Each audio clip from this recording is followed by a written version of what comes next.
Hola, bienvenido a Farosac Podcast. Yo soy Faro y en este segundo episodio tenemos una conversación con Guru Yoda.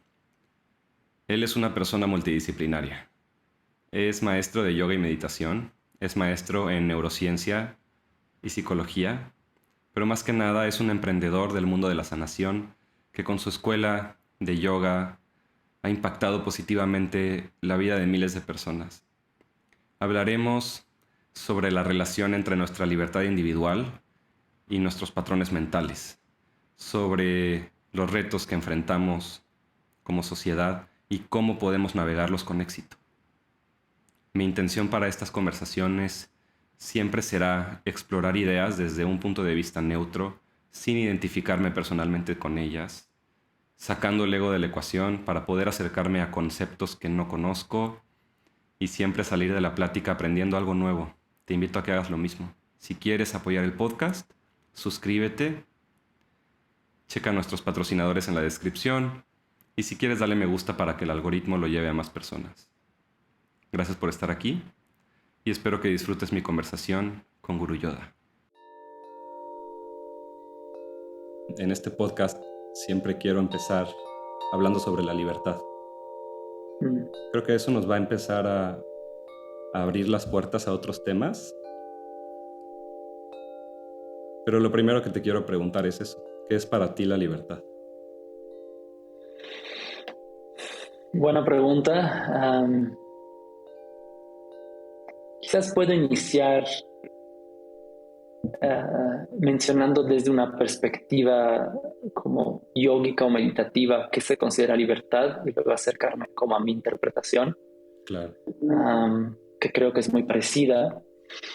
Y la idea de fondo es que conforme crecemos y tenemos experiencias en nuestra vida, esas experiencias van moldeando nuestra personalidad y nuestro cerebro, ¿no? Y que eso va generando como todas unas ciertas estructuras internas a través de las cuales podemos darle un sentido a nuestra vida y a nuestra propia identidad. Y eso es un proceso indispensable y natural, ¿no? Son como unos andamios que nos van sosteniendo y nos van permitiendo sentirnos de alguna forma seguros, ¿no? En nuestra vida. Y todas esas estructuras, por un lado, son esenciales, pero al mismo tiempo generan lo que llamamos condiciones. Y condiciones son entonces como unos filtros, ¿no? A través de los cuales yo me interpreto a mí mismo, interpreto la vida y cómo interpreto a los demás. Y desde el punto de vista de la ciencia de la meditación y del yoga, la libertad es poder reconocer esos condicionamientos para que podamos elegir si actuar bajo esos filtros o no. Y creo que ese es un punto de Okay. vista muy interesante, porque entonces la libertad realmente implica una profunda relación con uno mismo y el profundo autoconocimiento es saber cuándo actúo por default, ¿no? Cuando reacciono en piloto automático o cuando percibo, interpreto bajo experiencias pasadas o cuando me doy la oportunidad de presenciar el momento presente y tener un encuentro con el momento presente Ujú. lo más virgen posible, lo más neutro posible, lo más libre posible, porque es libre de prejuicios, ¿no? Que yo he ido acumulando a lo largo de la vida. Ok, o sea, mi principal libertad es la libertad que puedo tener con respecto de mis propios patrones previamente adquiridos, de la programación que está instalada en mi chip. Exacto, exacto. Es No, no, exacto. la Please, go ahead. libertad de percibir la realidad por lo que es y no por lo que yo quiero que sea. Ok. Entonces, ¿Y, y crees que eso es completamente posible o es una cuestión de porcentajes? Porque siempre está la percepción, ¿no? O sea, sí, filtramos la realidad no solo a través de nuestros sentidos, sino a través del lenguaje también, ¿no? sí. Yo creo que no es 100% posible. Quizás ha habido algunos grandes maestros que lo han logrado, quién sabe, ¿no? Pero creo que el punto no es lograr al 100%. El punto es solo aprender a darme cuenta cuando tiendo a intervenir y a empalmar sobre la realidad mi punto de vista. Entonces, como que en ese sentido la libertad no está en conflicto con la opinión o con el punto de vista. Todos tenemos opiniones y puntos de vista y eso es genial y así debería ser, ¿no? Es lo que hace el mundo diverso y entretenido y que podamos tener una conversación tú y yo, ¿no? Y conversar o debatir sobre diferentes perspectivas. Creo que lo interesante de la libertad en ese sentido es que estoy consciente que mi punto de vista nunca va a ser la realidad. Y ahí entra la libertad. Porque entonces tengo la libertad de saber que mi punto de vista es un pedacito del pastel, ¿no? Es un acercamiento. Y eso permite, me da el permiso también de dejar a otros de sentirse libres en su punto de vista. Porque no confundo mi opinión con una realidad.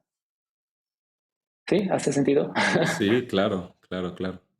Entonces, lo que estoy entendiendo es que esa capacidad de reconocer esos patrones en ti te van a dar un sentimiento de estar en control. De- Tal vez control es una palabra no muy acertada porque está relacionada con muchas otras cosas de querer em, poner nuestra fuerza por encima de la realidad, ¿no? Pero si sentimos que tenemos cierta maestría sobre nuestras emociones, sobre nuestros pensamientos, si sentimos que podemos echar un pasito hacia atrás y observar las cosas con claridad, eso nos da cierto control, ¿no? Sobre los mecanismos que están sucediendo en nosotros mismos. Ese, sí dirías que puede ser control y que eso sería como esa libertad a la cual te refieres. Sí, creo que sí, sabes, hoy la palabra control se ha vuelto como tabú, ¿no? Porque es siempre mala, pero no creo que sea siempre mala, al contrario, ¿no? Ok. Control o otra palabra quizás es me permite ser responsable, ¿no? De cómo quiero Me gusta intervenir. mucho más, ok, la Ajá. responsabilidad. Sí, sí, Sí, sí. sí. Intervengo del patrón que he usado toda la vida porque elijo que en ese momento es el más adecuado, ¿sí? Porque a veces creo que hay esa idea ya que los patrones viejos son todos malos, solo por ser viejos, pero no es cierto. Hay buenos patrones que son muy buenos. O sea, mi patrón de aprender a caminar, espero que se me quede toda mi vida. No es un patrón que quiero desechar, ¿no? Claro. O quizás otros patrones, ¿no? De dar abrazos a mis familiares, pues no es un viejo patrón, pero no significa que por ser viejo no sea útil o bueno o importante. Entonces, Ujú. más bien tener la capacidad o la posibilidad de elegir si en ese momento vale la pena actuar con ese patrón de siempre o si vale la pena abrir un espacio, ¿no?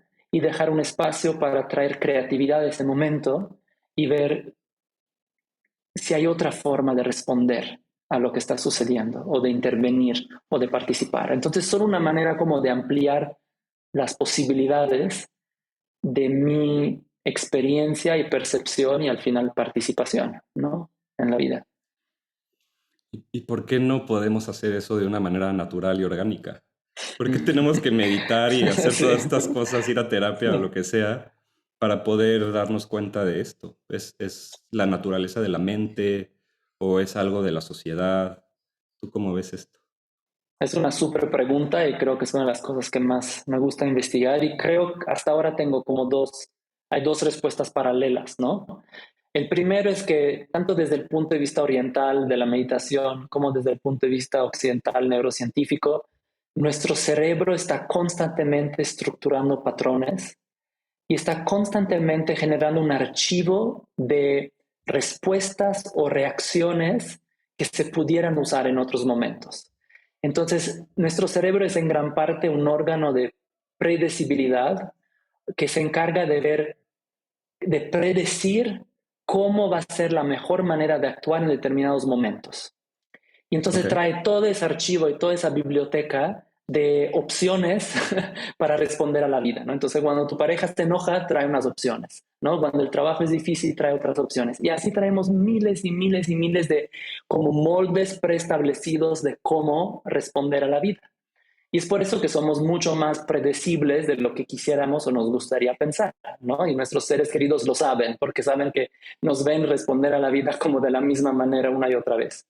Entonces, por un lado, somos cableados así, como que generamos estructuras que nos ayudan a sobrevivir, pero no necesariamente nos ayudan a ser como creativos, ¿no? Ujú. o estar en el momento presente, porque todas esas estructuras tienden como a empalmarse al momento presente y decir, bueno, ya tenemos una opción, entonces vayámonos con esa porque esa ya está comprobada. ¿Sí? ¿Por qué arriesgarse a probar una nueva manera de ser si Ok. la manera antigua funcionó, aunque mediocremente, ¿no? Entonces, ese es el Ujú. primer nivel de respuesta. Y el otro nivel de respuesta creo que el problema y se ha hecho cada vez más difícil, ¿no?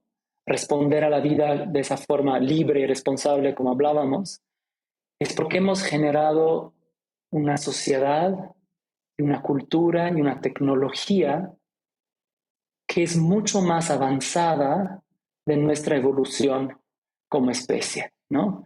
Y es una teoría que está circulando mucho y que yo creo que es muy importante. Es decir, el mundo que hemos creado ha evolucionado mucho más rápido de lo que ha evolucionado nuestro cerebro y nuestro sistema nervioso.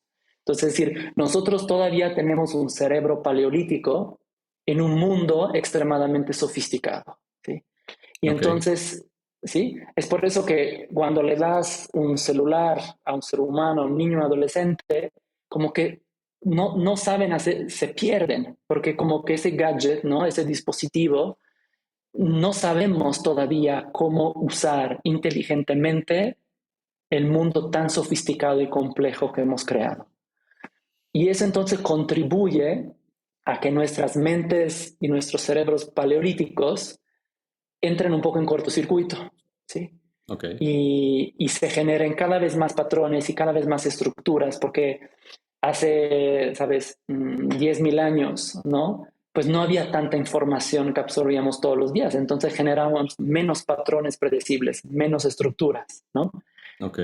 Porque absorbíamos menos información. Entonces no había tanta información en nosotros que teníamos que registrar y desde ahí formular potenciales respuestas a todos esos momentos.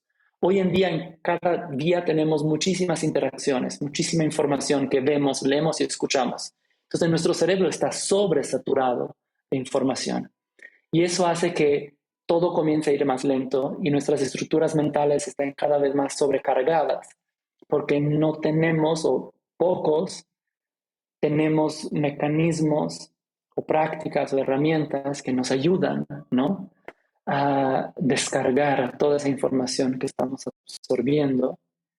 Y entonces, sin darnos cuenta, es cada vez más difícil presenciar el momento presente y llevar esa creatividad y esa posibilidad al momento presente. Y solo estamos reaccionando una y otra vez, una y otra vez, una y otra vez. O sea, nuestro cerebro ya tenía ciertos programas instalados que le ayudaban a sobrevivir y a recorrer la vida y los peligros de la vida. Viene de pronto el crecimiento económico, la innovación tecnológica, la revolución industrial, empezamos a tener empleos, empezamos a tener a generar otro tipo de sociedad en donde las interacciones y la información que compartimos es cada vez más y se comparte cada vez más rápido. Viene el Internet, vienen todas estas variables que hacen que como humanos digamos, a ver, aguanta, espérame, esto es demasiado. Y el cerebro mismo, como está programado para resolver las cosas con esos patrones o con esas respuestas que ya sabe, prefiere aferrarse a esas cosas y, y seguir actuando esos patrones que ya ha actuado por mucho tiempo, y a veces eso es lo que genera conflictos, porque esta nueva manera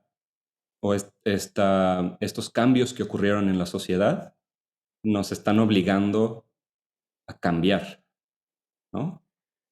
Sí, O exacto. más bien nosotros tenemos que simplemente balancear eso. O sea, hay algo que nosotros tengamos que cambiar en nuestra mente para, para olvidar ciertos patrones, o es una estira y afloja de encontrar un balance, más bien. Esa creo que es mi siguiente pregunta. ¿Es cuestión de un balance o hay que barrer todo e instalar nuevas cosas? Mm. No, definitivamente yo creo que es cuestión de aprender a usar la tecnología que hemos creado y realmente entender sus efectos en nosotros, porque como es algo tan reciente, apenas estamos empezando a entender qué nos hace bien de la tecnología, qué nos hace mal, qué nos hace bien de esa comunicación constante que nos hace mal. Y también nos damos cuenta que a diferentes poblaciones afecta de diferentes maneras, ¿no? Entonces, hay cosas que hacen bien a unos y cosas que esas mismas cosas no hacen bien a otros.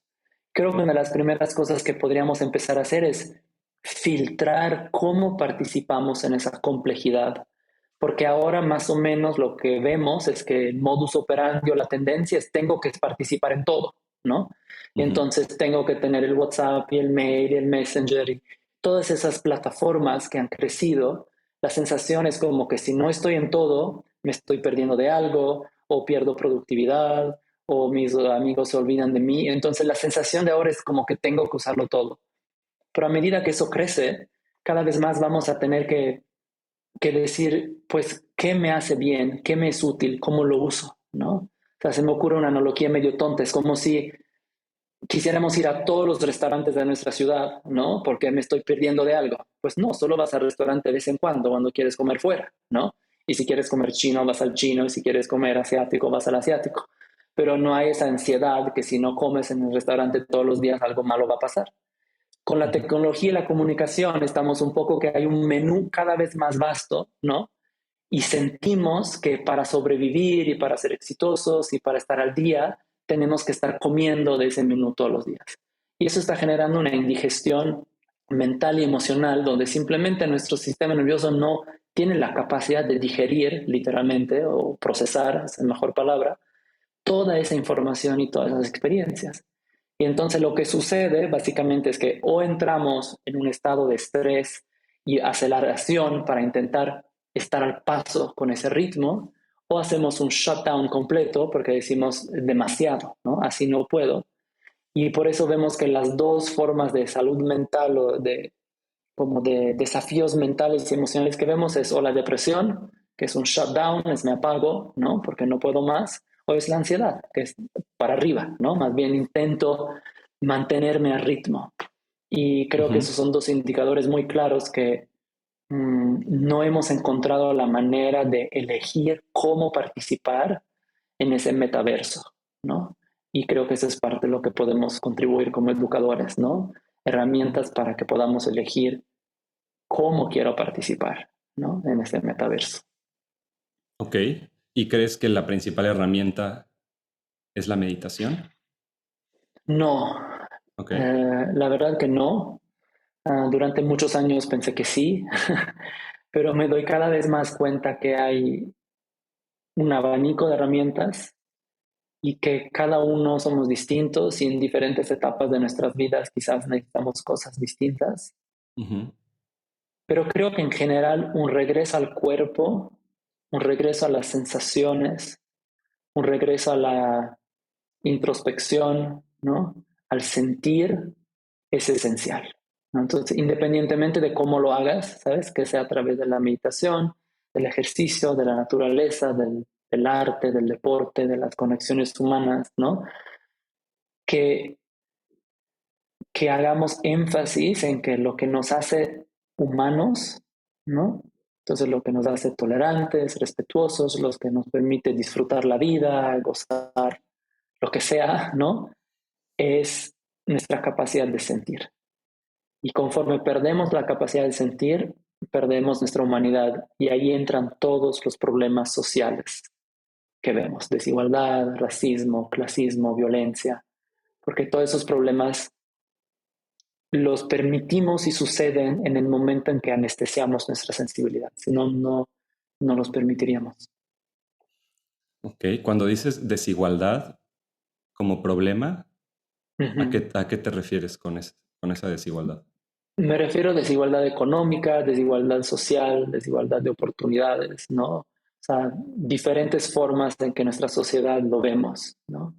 Ujú. Y, y creo que en parte la desigualdad es sostenida por la incapacidad de sentir una relación con otros, ¿no? Entonces, podemos relacionarnos con un cierto grupo de personas, pero nos cuesta relacionarnos más allá de eso.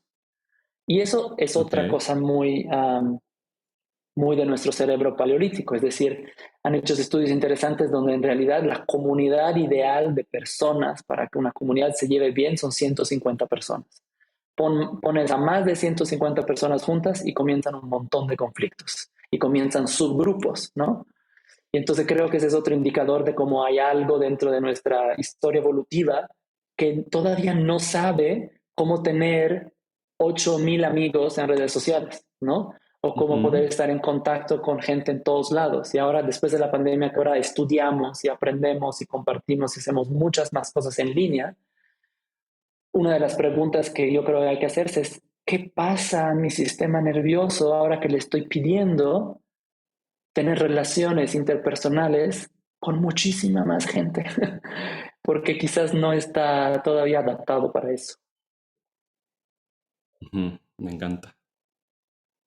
Me gustaría detenerme un pedacito en esta cuestión de la desigualdad social. Ujú. Como tú dijiste, la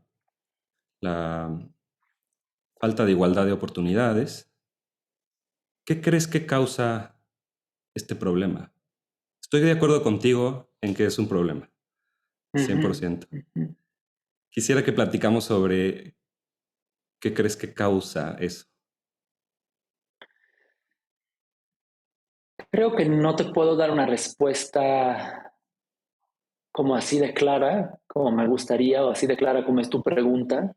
Que me queda claro que lo que me estás diciendo es que la falta de conexión con nuestro sentir, la falta de empatía con eso ser humano que es Ujú. sentir y poder estar en comunión con el otro, eso es lo que estás Ujú. diciendo que eso resolvería, ¿no? Nos ayudaría mucho a avanzar en esos temas. Sí, Nada más quería como simplemente preguntarte por dónde crees sí, tú que va el, lo que desata el problema de la desigualdad social. No sé ya. si piensas que es algo económico o político. eh, Ujú. Yo creo que los factores económicos, políticos, sociales que sabemos que son parte de la ecuación, al fondo radican en una cuestión de humanidad y de conexión, como lo estábamos hablando, pero que no es solo filosófico. Y ahí una de las cosas que yo creo que más importantes, una de las innovaciones científicas más importantes, es algo llamado la teoría polivagal, que fue descubierta por un neurocientífico que se llama Stephen Porges, ok. donde básicamente ya sabemos que las cualidades humanas de compasión, tolerancia, respeto, intimidad, ¿no? El emocional, comunicación, en fin, todo lo mejor de ser humanos, ¿sí? Existe en una rama específica de nuestro sistema nervioso. Y no es coincidencia que esa rama del sistema nervioso está justo en el área del pecho y en el área del rostro, ¿sí? En el área Ujú. del pecho, en todas las tradiciones, ¿no? Espirituales se habla de esa área, ¿no? El corazón, ¿no? Como que esa es la área. Y entonces es muy interesante ver que esa parte del sistema nervioso está ahí. Y en la cara, porque en la cara es donde conectamos. Entonces, cuando nos vemos a los ojos, cuando nos escuchamos, cuando yo miro todas tus microexpresiones faciales, cuando estoy cerca de ti, ¿no? Todas esas cosas producen hormonas y activan neurotransmisores y encienden esa parte del sistema nervioso que es la parte de, se llama socially engaged, ¿no? De que podemos estar socialmente realmente conectados. Y yo creo que va a ser muy interesante incluir a todas las otras metodologías que ya existen para eliminar esa desigualdad, esa mirada, ¿no? Es decir, porque muchas de nuestras interacciones hoy en día no permiten activar esas cualidades humanas. Y lo importante es que no es una cuestión filosófica, es una cuestión neurobiológica. Es decir, que si yo te miro 1 o 2 minutos a los ojos, respirando largo y profundo, puedes sentir una conexión contigo que no hubiera podido sentir solo si es hola Dios, ¿no?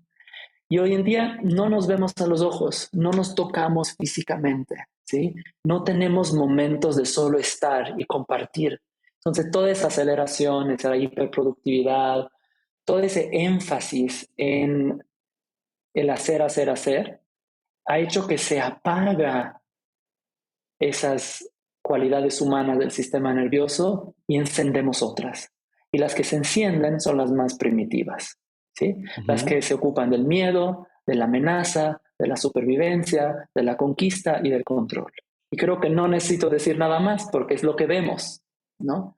Entonces creo que un nuevo modelo económico y político que tome en cuenta la desigualdad necesita tomar en cuenta cómo estamos hechos a nivel biológico, neurológico y espiritual como especie.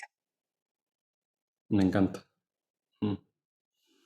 Y ahora que hablas de un modelo económico político, quisiera plantearte un argumento de filosofía política en Ajá. donde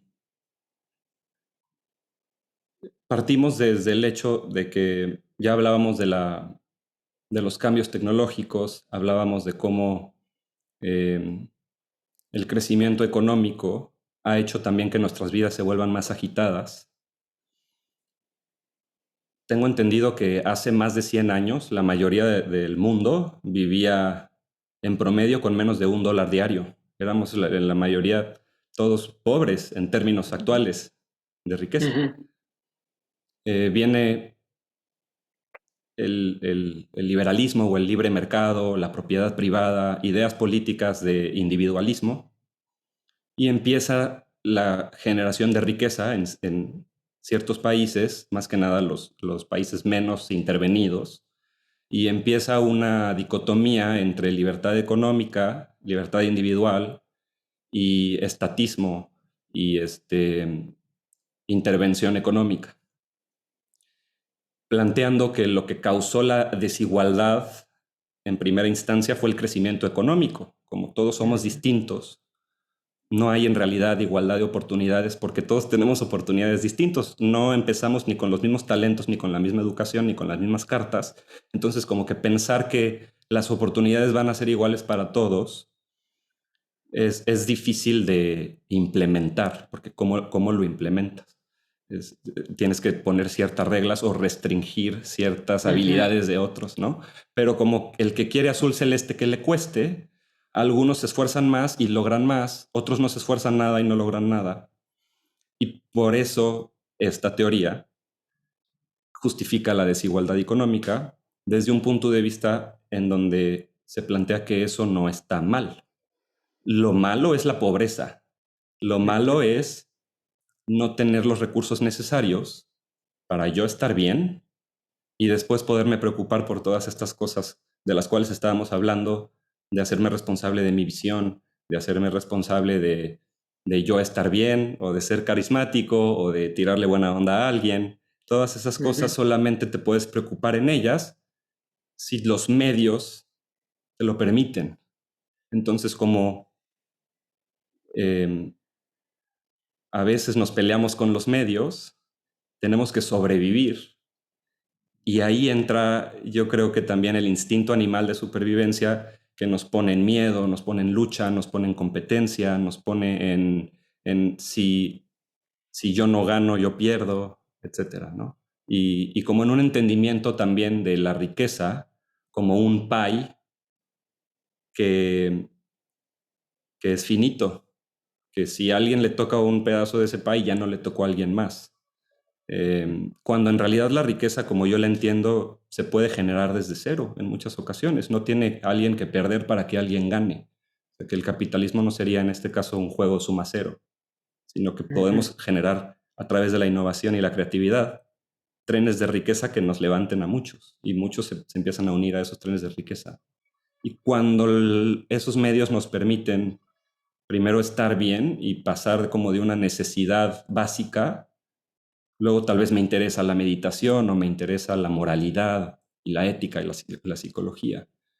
Entonces, te lo quería plantear, pues para preguntarte qué opinas de esta visión. Si al decirte esto, eh, tal vez cambia tu percepción de la desigualdad económica, porque creo que la igualdad más importante es la igualdad ante la ley, que todos Uh-huh. estemos funcionando bajo las mismas reglas. Uh-huh. ¿Qué opinas de eso? Wow, creo que tocaste muchísimos puntos, entonces escuchándote como que se me dispararon varias cosas. Buenísimo. sea, estoy de acuerdo contigo que la igualdad de oportunidades es un concepto mixto, ¿no? Ujú. Y, y que varios de los intentos que se han hecho, ¿no? Si piensas como al comunismo, ¿no? Decir, ok, que todos tengan lo básico, ¿no? Para que desde ahí eso tampoco funcionó, ¿no? Y al mismo tiempo un modelo capitalista como ortodoxo tampoco ha funcionado.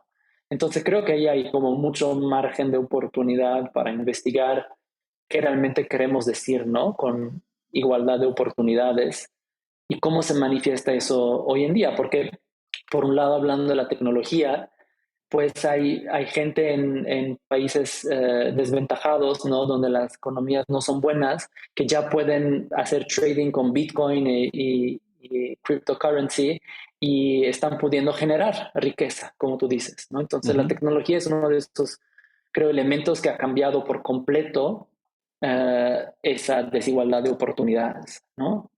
Um, Claro. y al mismo tiempo creo que una cosa que me vino cuando hablabas es que el problema con el cambio climático y que nuestro planeta se está acabando está también redefiniendo por completo ese concepto de igualdad de oportunidades y de lo que decías de poder generar riqueza de nada. Porque si nuestro planeta se sigue acabando, es casi seguro que pocos se van a quedar con las partes del planeta que siguen vivas y muchos se van a quedar con las partes del planeta que ya no da, ¿no? Porque el planeta ya no va a poder dar, no va a haber agua, no va a haber comida. Ujú. Entonces creo que ahí nos enfrentamos a un problema de desigualdad de oportunidades fuertísimo, ¿no? Porque ahí sí va a entrar todavía más ese cerebro reptiliano instintivo de la supervivencia y quienes pueden se van a acaparar lo poco de la tierra que sí es que ya es así, ¿no? Hay unas pocas personas que, pues, preveyendo eso, han comprado, ¿no? Miles y miles de hectáreas en el sur de Argentina y en otros países, conscientes que quizás algún día van a tener que hacer ahí su micromundo, ¿no? Mientras el resto del mundo colapsa. Ujú. Entonces, creo que ese elemento ecológico es quizás pilar, es un pilar crucial de la conversación global de cómo generamos igualdad de oportunidades, porque si no hay planeta, o si hay un planeta como muy reducido en recursos, creo que toda nuestra teoría o plática de oportunidades cambia, ¿no? Claro. Sí, porque muchas veces esa misma generación de riqueza sucede a expensas de alguien más, o Exacto. como bien dices, del mismo planeta Tierra. Ujú. Claro. Entonces es... Que es el y- capitalismo ortodoxo al cual te refieres, ¿no? ujú, Es ujú. esa libertad económica desbocada de, con permiso, ahí les voy. Y no me importa por encima de quién voy a pasar. Sí. Yo creo que realmente lo que ha hecho falta y lo que podemos hacer ahora es llevar un enfoque multidisciplinario a todos esos problemas sociales, ¿no? O sea, creo que los problemas sociales ya no son solo económicos y políticos y sociales, también creo que son de conexión humana, de espiritualidad, de ecología, de ciencia, de medicina, ¿no? Si lo piensas, la ciencia no ha podido participar en esos temas de desigualdad social, ¿no? Porque la política nunca lo ha permitido, ¿sí? Entonces, el hecho que ya por fin estemos permitiendo que la ciencia tenga una voz en cómo se generan políticas, ¿no? Como ha sucedido en la Unión Europea, ¿no? Las políticas de los árboles y de reciclaje y de cómo se usa los recursos naturales de la tierra, parece absurdo, ¿no? Que no hemos tomado en cuenta la ciencia hasta ahora. Uh, y entonces yo creo que realmente lo que queda es integrar cada vez más disciplinas que puedan traer voces distintas y puntos de vista esenciales para entender el rompecabezas, en lugar de dejar dos o tres puntos de vista por conveniencia y poder llegar a la conclusión Ujú. que conviene a pocos, ¿no? Y creo que es bastante común en estos círculos de personas interesadas en espiritualidad, conciencia, meditación, ecología, tener cierto rechazo al capitalismo porque se piensa que el capitalismo ha generado esta desigualdad y en los casos extremos, eh, con fines capitalistas se han destruido bosques enteros, etcétera. Puedo hacer una lista de Ujú, catástrofes naturales que en ujú. nombre del capitalismo sucedieron, pero creo que lo que tú dijiste de las personas que no están bien ordenadas psicológicamente, en vez de ser empresarios, se vuelven empresarios, se vuelven Mm, una especie de monstruo de empresario eh, tiránico que desde su ego quiere ser más que todos y no le importa el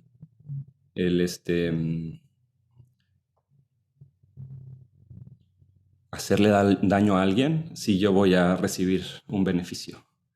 Y creo que se le apunta al capitalismo como si eso fuera filosofía del capitalismo, cuando en realidad es un desorden psicológico. ¿Estás de acuerdo con eso? Creo que más que un desorden psicológico, o sea, creo que quizás hay algunos personajes, quizás con necesidades muy grandes o egos muy necesitados, pero en la mayoría de los casos yo creo que el problema es sistémico. O sea, no es porque hay unos individuos como muy codiciosos, ¿no? O como que quieren acapararse el mundo. Sí hay, definitivamente sí hay, pero yo creo que el problema es más un problema sistémico, es decir, es la suma de nuestras necesidades no atendidas, que entonces generamos un sistema donde todos, ¿no? Desde el empleado hasta el CEO más picudo y más rico de Estados Unidos, que al final estamos viendo por nuestra propia supervivencia, porque ese es el paradigma, ¿no? Que es absurdo porque los seres humanos, nuestra evolución de los últimos cientos años sigue subiendo, o sea, seguimos mejorando como especie, desde un punto de vista de medicina, desde un punto de vista de economía, desde un punto de política, o sea, los estudios demuestran que solo hemos mejorado, entonces estamos cada vez más lejos de necesitar sobrevivir, pero paradójicamente, el estrés crónico que mostramos, todos los problemas de salud mental y emocional que vemos y todos los problemas sociales que vemos, tienen que ver que vivimos en el día a día como si tuviéramos un tigre persiguiéndonos, ¿no? Como si mi casa estuviera a punto de desaparecer. Y es una paradoja porque como especie nos hemos vuelto cada vez más prósperos, pero vivimos cada vez más desde un punto psicológico, como bien dice, de supervivencia. Y entonces Ok. ahí son esos sistemas, ¿no?, que generamos que se vuelven exponenciales. Y es por eso es tan difícil entonces hacer un cambio como el de la ecología, porque yo creo que si vas uno con uno, o sea, la mayoría de las personas estarían de acuerdo que prefieren tener a bosques en lugar que incendios, ¿no? Que prefieren tener océanos en lugar que tsunamis. Pero luego cuando nos actuamos juntos como sociedad, pues a cuánto se nos olvida, ¿no? Quizás dejar de comprar empaques de plástico, dejar de calentar demasiado el agua, todas esas pequeñas cosas, pero a nivel de sistema ya no sucede. De uno a uno sí sucede, ¿no? Si tenemos esa conversación. Y entonces ahí regreso, creo, a la importancia de que tenemos que valorar en nuestra interacción humana esos problemas y esos desafíos, porque si no solo leerlo en el periódico, ya rebota, ya se nos resbala, porque hay tantas cosas, ¿no? Que no puedo poner atención en eso también, ¿no? Cuando de por sí tengo la preocupación de no llegar al trabajo a tiempo y me van a correr si no llego a tiempo, porque mi hija se enfermó y no la pude dejar a la guardería. Entonces, es como generamos contextos donde la gente pueda volver a respirar, a sentir lo que valora, sentir lo que le importa. Y por eso hablaba de regresar al cuerpo, porque está muy comprobado que no puedo valorar algo si no lo siento, ¿sí? Si no lo siento en mis huesos, en mis músculos, ¿no? Y creo que ahí es donde tenemos como mucha oportunidad. Y me encanta el ejemplo de, no sé si conoces a Cristian Figueras, ella trabajó para las ¿No? Naciones Unidas mucho tiempo. Ok. Ella es considerada la arquitecta del Paris Agreement, ¿no? Que fue el primer acuerdo importante, ¿no? Internacional sobre la ecología. Y Ujú. ella es alumna de Thich Nhat Hanh, el maestro budista. Ok. Y, y ella siempre contó como lo que logró, el hecho que logró a juntar a 179 países, creo, para ponerse de acuerdo y comprometerse a unos objetivos de reducción, ¿no?, de impacto ecológico, fue esa noción de interbeing, que es budista, esa noción de que ella fue con cada uno de los delegados de cada país y se sentó y los miró a los ojos y tuvo una conexión personal. Y ella explica muy bonito, hay un podcast que si quieres te puedo compartir, ese proceso, y dice, al principio todos llegaban con sus necesidades, sus agendas, ¿no? Cada país tenía sus problemas, sus urgencias. Y cuando nos tomamos un tiempo para sentarnos, escucharnos, tomarnos de las manos, vernos a los ojos, ahí ella dice, ahí es cuando se pudo empezar y lograron ese acuerdo.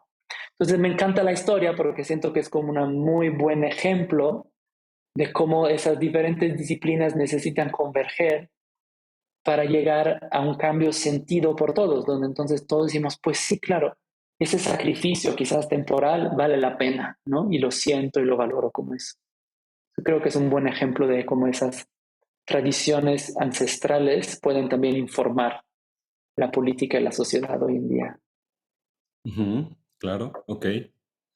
Y la verdad no estoy muy familiarizado con los detalles del Tratado de París, pero siempre he tenido la idea de que los verdaderos cambios, en vez de que sucedan de la política hacia la sociedad, suceden primero en la conciencia de los individuos y después la política se pone al corriente, de cierta manera. Como que yo creo que se puede simplificar en dos corrientes de pensamiento como de propuestas de solución a este problema. Por un lado creo que sería cierto control de leyes o de que el Estado imponga ciertas reglas para que se comporten los ciudadanos. Y por el otro lado, creo que es cuestión de que nosotros los ciudadanos hablemos de estas ideas, tratemos de entender cuál es el meollo del asunto y nos metamos a la batalla cultural y a la búsqueda de la verdad en medio de todo este caos de ideas. Y a partir de la cultura y la conciencia se empieza a permear en la sociedad y después los políticos ya van a proponer ciertas cosas, porque el político en general casi siempre propone políticas que le van a conseguir los votos, ¿no? O sea, si algunas ideas están súper apagadas en la sociedad, ningún político va a alzar la mano para hablar de esas ideas. Pues no va a Claro. terminar estando en el poder. Entonces, esas serían un poco mis reservaciones con respecto a los tratados firmados por países, que creo que en un caso tal vez exagerado puede llegar a incrementar más el poder del Estado sobre los ciudadanos, que en muchos países cada vez es mayor y que creo también que con todo lo que pasó de la pandemia y con lo que está pasando también con la economía, con el cambio económico de fiat a cripto o de moneda, de moneda a moneda digital, pues hay un cambio de autonomía y de poder que está sucediendo muy fuerte Claro, hoy en día, claro. en donde las familias se están empoderando, se están encontrando una autonomía más fuerte. Los estados están perdiendo poder y em, creo que es responsabilidad de los, de nosotros como ciudadanos Ajá. superar todas estas cosas y poder vivir en un ambiente libre, pero que se respeten estas cuestiones. Porque creo que hacerlo a través de las reglas simplemente nos va a llevar a estar en una especie de Big Brother, el gran carnal, con cámaras en todos lados, viendo quién hizo qué, porque todos somos niños chiquitos, nadie puede responsabilizarse de sus acciones y todos tenemos que incrementar el número de reglas para que cada vez hayan más reglas, más impuestos y más control. Sí, Creo que tal vez también puede ser obviamente una visión algo pesimista del sí, gobierno, de la función del gobierno. En realidad no soy anarquista. Eh, pero te lo planteo, ¿por qué? Porque muchas de las personas, pues la mayoría de la gente en mi comunidad son o creadores o emprendedores o obviamente una combinación de ambos, ¿no? ujú, Y la mayoría son jóvenes, bastante jóvenes. Entonces, creo que una persona que está en esa situación está con muchas dudas en cuanto a dónde voy yo con mi vida. ujú. Y me gustó que nos detuviéramos un poquito en esta parte de la economía y la política y la sociedad. También quiero que hablemos de adicciones, que si quieres ahorita hacemos el switch. Ajá, Pero pues justo un joven que está buscando el lugar que va a tomar en la sociedad o está buscando elegir quién quiere ser y ujú, está en esta cuestión de la creatividad y el emprendimiento existen dentro del capitalismo y de la libertad económica y la propiedad privada, etcétera. Pero por otro lado, es eso a lo que por general le apuntamos en, al hablar de los problemas más graves de nuestra sociedad. Y entonces nos empezamos a alejar de todo eso como si fuera dañino, como si fuera tóxico. Y entonces tal vez eh, empiezo a pensar en que lo que yo tengo que hacer es estar presente y nada más. Existir en el momento presente, suprimir mi ego ujú, eh, y no pensar en planes a futuro porque eso me genera ansiedad. No pensar ujú, en quién fui y qué me pasó antes porque eso me genera depresión. Entonces tengo un ujú. chorro de nudos que no he deshecho y tengo, y más bien no tengo una dirección clara hacia el futuro. Ya, Y me empiezo a interesar en la meditación, me empiezo a interesar en, en la espiritualidad. Pero mi preocupación personal es que eso puede ser muy dañino para los jóvenes. Por un lado, por dejar de observar tu pasado, porque a veces es necesario resolver ciertas cosas para poder seguir avanzando. Y si ignoramos los nudos, ahí se quedan, no desaparecen. ujú, Y si no sabemos a dónde vamos, el futuro es real, en potencia el futuro es real, ¿no? El futuro va a ujú. llegar, tarde o temprano se va a convertir en presente. Entonces, eh, pues te planteo también esa parte de tal vez la filosofía del presente, que mal entendida puede ser peligrosa, ¿no? Sí, yo claro, creo que depende si entiendes esa filosofía del presente como una manera de ser responsable o entiendes la filosofía del presente como una manera de deslindarse, ¿no? Y desconectarse de de lo que ha creado ese presente y de lo que ese presente está creando, ¿no? Entonces creo que Ujú, depende. Y la verdad yo veo cada vez más mucha mala interpretación de esas filosofías espirituales orientales, ¿no? Cada vez más hay una tendencia a que sean transmitidas de una forma con bajo un entendimiento superficial, un entendimiento un poco como narcisista, ¿no? Egoísta de, pues yo quiero deshacerme de mi sufrimiento y ya con eso, ¿sí? Cuando en realidad todas esas prácticas al fondo tienen como una perspectiva de trascendencia horizontal, no una trascendencia vertical, ¿no? Trascendencia vertical es esa idea, yo me libero, ¿no? Yo el universo, tenemos un plan, el universo me apoya para que todo vaya bien y entonces yo soy feliz. Pero no es así. Así es interpretado hoy en día, pero esas enseñanzas no nacen de eso, nacen de una trascendencia horizontal, donde es yo aprendo a estar en relación con los demás y juntos, ¿no? Generamos lo que estamos todos anhelando. Entonces, ujú. creo que cada vez Me más hay que tener encantó. cuidado, ajá, como malentendemos, ¿no? Yo creo que la mayoría de gente no lo malentiende a propósito, ¿no? Ujú, Pero siempre intentamos traducir toda esa enseñanza que viene de un cierto tipo de cultura, un cierto tipo de valores, a nuestros valores, a nuestra cultura y se distorsiona en un momento, ¿no? Y entonces es yo. Y ahí otra vez estamos pues como generando conflicto, ¿no? Porque entonces mi paz es más ujú. importante que tu paz. Y entonces si yo tengo que chingarte para que yo esté en paz, lo voy a hacer, ¿sí? porque eso es ser verdaderamente espiritual. Y eso no nos va a llevar a ningún lado positivo. Claro. Sí. Wow. ¿Cómo andas de tiempo? A mí, yo me meto en la plática y se me va. Quiero ser muy respetuoso de tu Sí. tiempo. Todavía unos 10 Eh, minutos sin problema. Hasta las Va, 50, 55. ¿Ya? perfecto. Pues te quiero preguntar sobre las adicciones, porque creo que es un obstáculo que muchos jóvenes tienen que superar y están constantemente batallando con eso. ¿Cuál es tu visión?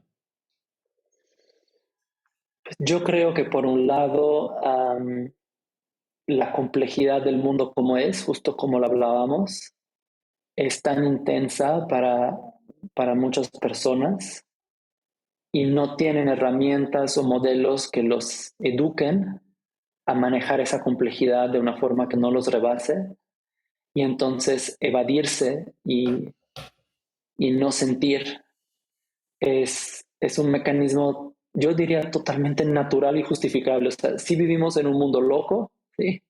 Y no tenemos todavía herramientas o no las compartimos lo suficiente para que lleguen a todos y entonces hay mucha gente que se queda vulnerable a esa intensidad y es simplemente demasiado. Y entonces hay que desconectarse. Es como cuando regresas a la casa después de un día imposible, lo único que quieres hacer es sentarte y ver la tele. No porque sea tu serie favorita, pero porque necesitas desconectarte. Y creo que eso pasa a una escala mucho más grave y mucho más severa con las adicciones, ¿no? Um, es Ok. entendible, es entendible, Ujú. Es decir, como si fuera más bien una consecuencia a algo totalmente. que está sucediendo en realidad, una especie de desconexión contigo mismo. Sí, Y esa adicción es como un mecanismo de defensa para no sentirme así, ¿no? Para correcto. satisfacer mi desconexión. Nuestro sistema interno, biológico, cerebro, cuerpo, sistema nervioso, siempre va a elegir el menor mal, ¿sí? Entonces, si elige la adicción a una sustancia, eso es mucho decir. Si eso es el menor mal, ¿sí? Significa que el sistema estaba peor sin drogas. Que es como un statement fuerte, ¿no? Es una declaración fuerte. Pero así es. Entonces significa que si optamos, y sobre todo cuando hablamos de drogas a niveles extremos, ¿no? Que ya destruyen nuestra salud, nuestra vida social, nuestra posibilidad de insertarnos en la sociedad, darnos cuenta que eso es el menor mal desde un punto de vista interno, ¿eh? Porque es muy importante no juzgarlo desde afuera, porque esa es una percepción interna de uno mismo, ¿no? Uh, que si es así, ¿no? Si tú sientes que tu vida es un infierno y hay que respetarlo, ¿no? Um, eso nos hace, creo, entender que tan difícil es vivir para algunas personas, ¿no? Y entonces es menos difícil vivir drogados o drogadictos, ¿no? No se siente tan mal, claro. Sí, o No, sea, no se- es es una como, experiencia más placentera que la anterior. sí, o Ok, menos dolorosa. O sea, es menos menos dolorosa. doloroso vivir de adicto, que es una experiencia muy dolorosa, ¿sí? Creo que de las más dolorosas que puede haber, porque sobre todo a largo plazo el estigma, ¿no? La fricción social, en fin, hay un montón de problemas con eso.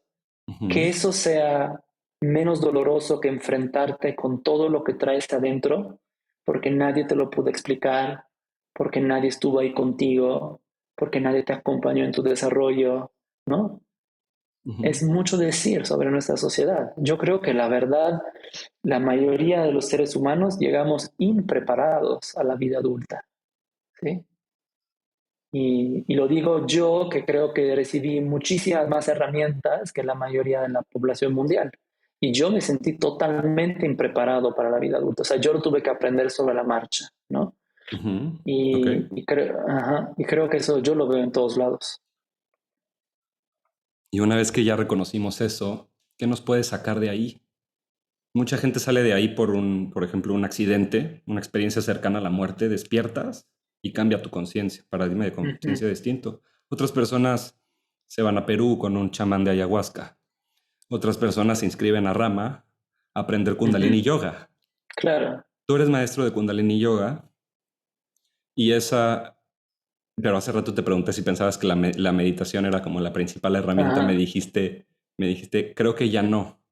Ujú, ujú. En cuanto al Kundalini Yoga, ¿crees que alguien que está luchando con adicciones se debe de acercar al Kundalini Yoga? ¿Eso le puede cambiar la vida? O sea, en principio creo que sí, creo que puede ayudar enormemente, pero no tanto por el Kundalini Yoga en sí, sino porque es una práctica como otras que te vuelve a permitir valorar tu existencia. Entonces, cuando me decías qué ayuda, ¿no?, a sacar a la gente de la adicción, yo creo que es una experiencia que te permita valorar tu vida más que tu adicción. Y a veces la experiencia es un accidente, como decías, a veces es una clase de meditación, a veces es un viaje de ayahuasca, a veces es un buen psicoterapeuta, ¿no? A Claro. veces es un amigo que no te deja, Una buena pero conversación, una 100%. buena conversación, ¿no? Pero lo que cambia es que entonces valoras algo más que la adicción. Ahí es donde cambia el paradigma. Porque hasta que la adicción tenga más valor internamente, um, es muy difícil salir de ese patrón, ¿no? Ok, pero es posible. Sí, sí, y hay Ok. mucha gente que sale. ¿Hay casos perdidos? Pues sí, hay gente que no sale nunca, ¿no? Hay gente que se muere en el proceso. Me refiero a gente que ya no puede salir, o sea, que no hay herramienta que le ayude. ¿Crees que haya casos perdidos? Yo creo que sí, vemos a gente que al final acaba muriéndose, ¿no? Por sobredosis o ¿no? Es como que ya llegas al tope, ¿no?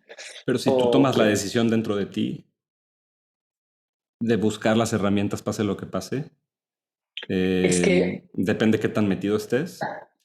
es que eso de la decisión dentro de ti creo que es un muy buen punto, porque todavía siento que hay esa idea en nuestra sociedad que si tienes suficiente voluntad y suficiente intención, puedes salir de cualquier cosa. Pero cuando estudiamos el cerebro, nos damos cuenta que no es así. Porque la Ok, voluntad es una facultad de nuestra corteza prefrontal, ¿sí? Pero nuestro cerebro tiene en realidad tres partes, ¿sí? La parte reptiliana, que es la parte instintiva y más fuerte, la parte límbica, que es la parte emocional, y la parte racional del frente. Nuestro cerebro funciona siempre de atrás para adelante, es decir, cualquier experiencia cualquier cosa que vea, que sienta, que escuche, mi cerebro lo procesa siempre primero del cerebro instintivo, luego el cerebro emocional, luego el cerebro racional. Este es un mecanismo de supervivencia estupendo porque si tu cerebro instintivo dice, no, eso no es bueno para mi supervivencia, va a eliminar, no se va a acercar. Entonces, nuestra sociedad dice, ok, si tienes suficiente voluntad, corteza prefrontal, deberías de salir de cualquier cosa. Pero si tu cerebro instintivo está activado, ¿sí?, por la adicción, porque se siente amenazado por su vida, porque tiene tanto dolor interno que siente que no quiere vivir, ni siquiera se va a encender tu corteza prefrontal. Entonces, es como pedirle a una persona sin piernas de correr. Es simplemente imposible. Y ahí es donde siento que entender al ser humano es fundamental para lo que hablábamos, ¿no? De la sociología, de la desigualdad, de las oportunidades, porque hay tanta comunicación generalizada sobre esos temas sin realmente saber lo que está pasando, ¿no? Es como cuando le pides a un niño que está haciendo un berrinche de calmarse, no se va a calmar porque su cerebro prefrontal está apagado, ¿sí? sí, Y ni está siquiera solo siendo prendido. niño. Sí, si te dicen, No, oye, tranquilo, tú tranquilo, te no, enojas, ¿no? Sí, es muy imposible. Y a uno difícil. mismo como adulto, ¿no? Estás enojado y alguien te dice no te enojes, los mandas a volar, porque no Es el estás secuestro de la ahí. amígdala, ¿no? Sí, Es eso, exactamente. Esa sí, es la claro. parte emocional, ¿no? Ok, ok, ok. Entonces, y del miedo profundo. Entonces, Ujú. cuando estás en ese estado de amenaza, no hay razonamiento, no hay voluntad, no hay intención. Todas esas son aspectos que podemos o habilidades que podemos usar como seres humanos cuando nos sentimos a salvo, seguros y regulados, ¿no? Y creo que ahí entra la discusión de las oportunidades, porque cómo ayudamos a la gente a sentirse regulada y a salvo, ¿no?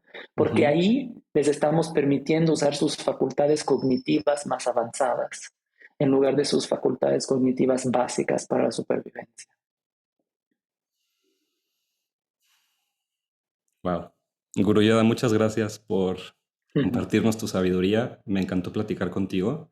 Muchas cosas que Igualmente. quise platicar, que quiero platicar contigo. Si te la pasaste bien, te invito a que hagamos un round 2 en un par de meses. Ándale, Pero quería platicar necesitamos. contigo de Kundalini, de la conciencia, la naturaleza de la conciencia, la existencia de Dios, sobre música, sobre kirtan. Ajá, Y ajá, bueno, ajá. no tuvimos tiempo, pero espero luego podamos entrar en esos temas. Me encantaría. Y te quiero preguntar si hay algo que quieras platicarle a la audiencia, algún evento que tengas próximo, algo que quieras Mm. contarnos. No, gracias. Nada más gracias a todos por escuchar. Gracias a ti por invitarme. Si nos quieren Ujú. seguir, nos buscan como Rama Escuela Yoga en Instagram. Muy bien. Y bueno, feliz de echarnos una segunda vuelta para seguir conversando. Vamos a dejar los enlaces. Quiero invitar a todos, si me permites, a que escuchen tu disco. A mí en lo personal me Ajá. gusta mucho. Guru Ok. Yoda tiene un disco que se llama Kirtan. Lo pueden escuchar en Spotify. Les recomiendo una rola que se llama Inhi Kirpake. Kirpake. Ajá. Es Sí. correcto. El Ok. inicio de esa canción, toda la canción que entra un cello y etcétera. Bueno, ahorita vayan a Spotify, búsquenlo y van a ver lo que les estoy diciendo. Vale, muchas Muchas gracias. gracias, Guru Yoda. Nos vemos pronto. Un abrazote, Un que estés abrazo bien. igualmente. Bye. Bye.